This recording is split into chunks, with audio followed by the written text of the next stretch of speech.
Shalom Alechem. Teilim, Psaume 48. Shir Mizmor Livne Korach. C'est le cinquième Mizmor, le cinquième psaume des fils de Korach. C'est incroyable, tout ce qu'ils ont compris, tout ce qu'ils ont découvert à travers l'histoire de leur père Korach et et l'effet que ça a fait chez eux. Korach donc se querelle contre Moshe Rabbeinu. Au début, ses fils sont avec lui, à la fin, il se rétracte. Cette mise à l'écart de la marloquette, nous l'avons vu déjà, leur vaut des visions prophétiques inscrites dans ces 5 Mizmorim. En vérité, il y aura un sixième avec le psaume 49, qui est aussi la Mnatseach Livne Korach Mizmor. C'est incroyable, tout ce qu'on peut découvrir, tout ce qu'on peut voir, Beruach HaKodesh, par l'Esprit Saint, lorsqu'on se met à l'écart d'une discorde, d'une marloquette. Selon le Radak et le Meiri, ce psaume, donc, qui a été composé par les fils de Korach, nous parle également de la période qu'on appelle Yemot HaMashiach, littéralement les jours du Mashiach. Et dans ce Mizmor, ils vont parler des qualités de la ville de Yerushalayim, Irakodesh, la cité sainte de Yerushalayim. Dans ce Mizmor, ils vont nous dire que même lorsque les peuples, les nations vont revenir au service d'Hachem, comme il a été décrit dans le Mizmor, dans le psaume précédent, j'ai envie de rajouter, comme dit le Passouk, Umala Aretz Dea et Hachem, un Passouk bien connu qui dit qu'à la fin des temps, la terre sera remplie de la connaissance, de la conscience divine. Donc tout le monde, toutes les nations, tous les peuples reconnaîtront Hachem. Le monde sera rempli d'Hachem. Cependant, la ville de Yerushalayim restera la résidence essentielle de la présence d'Hachem dans le monde et de la sainteté dans le monde. Ça veut dire que il y aura la connaissance d'Hachem qui va se répandre dans le monde, mais Yerushalayim restera la cité sainte, la cité où se trouvera essentiellement la présence d'Hachem. Yerushalayim, une ville extraordinaire, notamment et surtout parce que il s'y trouve le Beth Amikdash, le temple, le sanctuaire, la résidence d'Akadosh Baruch Hu dans le monde. Et dans les temps futurs, ce statut de la ville d'Yerushalayim ne changera pas. Akadosh Baruch Hu se manifeste dans le monde, se dévoilera encore plus dans les Yemot HaMashiach, mais à Yerushalayim, il y a quelque chose de spécial. Il faut comprendre, Yerushalayim, c'est une sugia en soi. Il faut comprendre qu'est-ce que représente Yerushalayim. Ce Mizmor est intéressant, puisque les Chachamim ont fixé, vous savez que les Lévi'im, au temple, au Beth Amikdash, tous les jours, ils disaient un Mizmor, un psaume, ce qu'on appelle le psaume du jour, qu'on dit tous les jours après la Hamida. Et donc le psaume 48, Shir Mizmor Livne Korach, c'est le psaume du lundi. Quel est le rapport entre les fils de Korach et la ville de Yerushalayim, le Yemot HaMashiach et le deuxième jour de la semaine qui correspond au deuxième jour de la création du monde. Il nous faut fouiller dans ce sens. Alors c'est une étude en soi. Pour donner quelques indications, c'est la dernière Mishnah du traité Tamid, Ashir Shayu Alvim Omrim Bamikdash. Sugya qui se trouve également au traité Rosh Hashanah. Voilà le chant que les Lévim disaient tous les jours au Beth Amikdash. Basheni ayomim gadol Hashem umulal meod be'ir elokenu ar kodsho. Alors la Gemara a retenu donc pour le lundi gadol Hashem umulal meod be'ir elokenu ar kodsho. Elle a retenu le deuxième verset. Alors c'est pour commencer le Mizmor.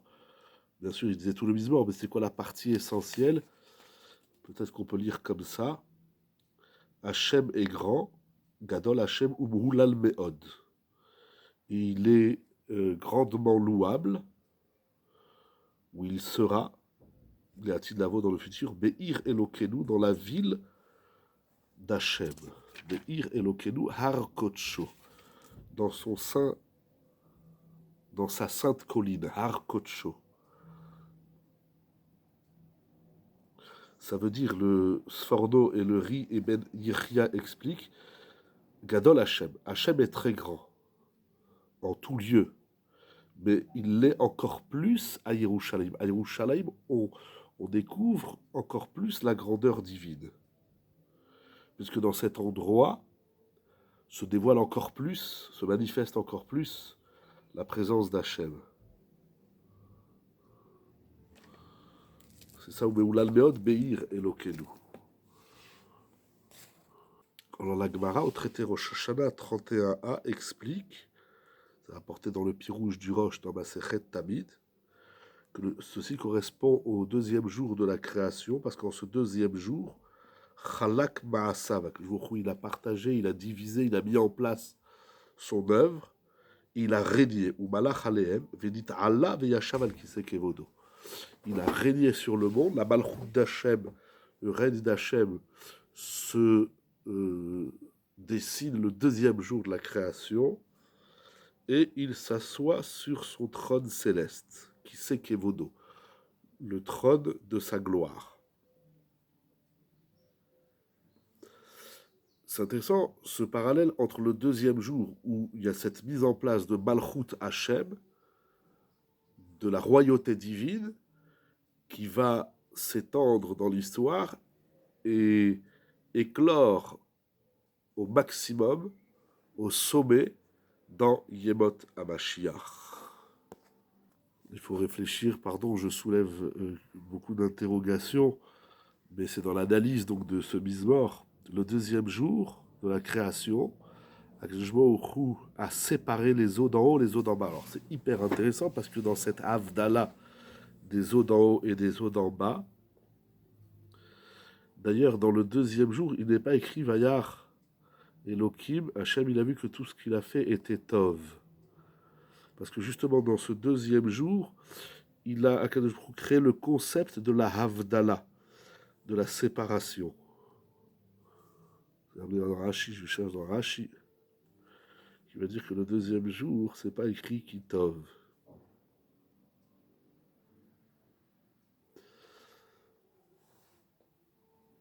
Oui, alors Rashi ne propose pas, il soulève, il dit c'est pas écrit Kitov, parce que, bon, je vous laisse voir le pshat de Rashi, on va dire un autre pirouche.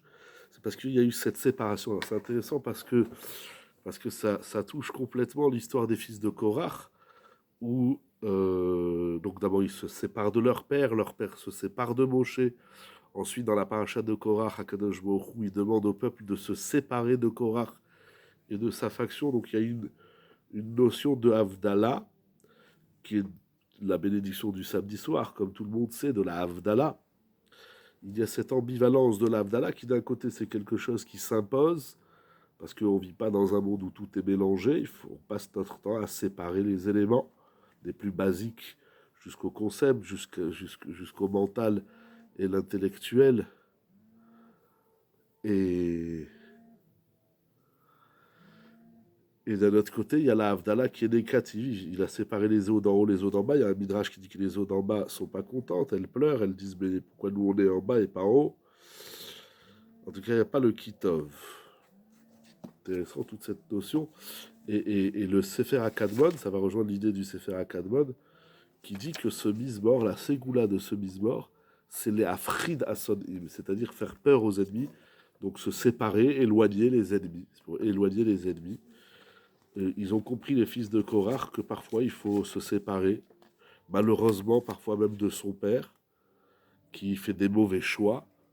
C'est un choix difficile que de se séparer de ses parents, mais c'est certainement pas quelque chose de positif. Mais si c'est une séparation non pas affective, c'est une séparation conceptuelle, c'est une séparation de l'esprit, et donc du choix. Ils n'ont pas suivi le choix de leur père, donc ils vont se séparer de leur père. Et cette notion de séparation, elle va exister également dans les temps futurs, puisque même si Akjmourou se manifeste de partout, Yerushalayim est encore distingué. On peut traduire Avdallah aussi par distinguer. Il faut distinguer les éléments. Yemot HaMashiach, ça va pas être un gros balagan où tout le monde est pareil et tout le monde la même chose. Il y aura encore cette distinction faite entre les éléments, chacun à son niveau. Alors dans ce monde-ci, c'est peut-être ça qui amène la marloquette. Dans ce monde-ci, dès qu'on parle de Havdalah, de distinction des éléments, des gens, alors ça crée tout de suite des tensions. Dans Yemot HaMashiach, on sera à même de comprendre la finesse de la Havdalah des éléments. Voilà pour le Mizmor 48 et ces quelques réflexions.